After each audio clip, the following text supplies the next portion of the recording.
With all the talk about the next-gen consoles, Xbox versus PlayStation, yada yada yada, it kind of feels like we've forgotten about someone.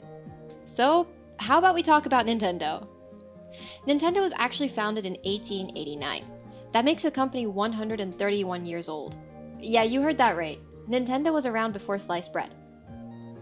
Now I hear you doing the maths, and no, the video game wasn't invented back then, but as some of you probably already know, Nintendo didn't actually start off with video games.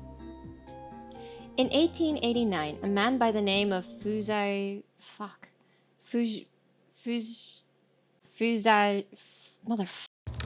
Sajiro Yamauchi started the company off by selling Hanafuda, otherwise known as Japanese flower cards. And this was what Nintendo was originally known for.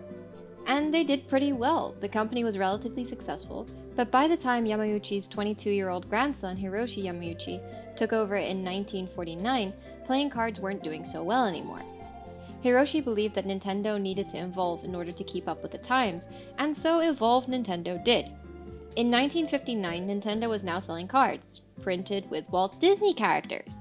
Alright, so it wasn't a massive change at first, but it was then that the company started trying out new businesses, which led them to toys and later arcades and consoles, and we all know how that story went.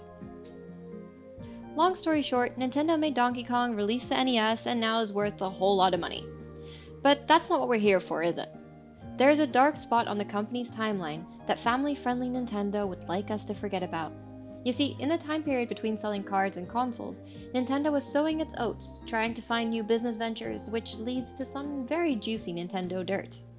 Before we get into that, let's first go back to their card-making days. Nintendo was located in Kyoto, or more specifically, Aizu Kotetsukai, which was a hub for gangsters and Yakuza, who, if you didn't know, are Japan's mafia. Yakuza were also known to be avid gamblers and Hanafuda players. Now, we're not necessarily saying that Nintendo was working with the Yakuza, but it is highly probable that Nintendo supplied Hanafuda to Yakuza members. So again, Nintendo probably wasn't run by Japanese gangsters, but we're not saying it's entirely impossible. This might be the right moment to mention that later Nintendo also started making nude cards after Hiroshi inherited the company. There were even cards printed with Marilyn Monroe's Playboy pictures. As we mentioned earlier, after Hiroshi took over, Nintendo searched for new ventures, one of which was a taxi service that didn't even survive a year. Funnily enough, this particular business venture went well with Nintendo's love hotels. Oh yes, Nintendo at one point in time was in the business of dirty, dirty deeds. So what are love hotels, I hear you asking? Well, what they are, in the most simple terms, are hotels where folks can bang it out. People can rent a room, pay per hour, and spend that hour however they please. It's discreet, it's quick, it's easy, and a cleaner cleans everything up afterwards. These establishments are still around and have been upgraded to include costumes, toys, and all sorts of things you might want during your visit.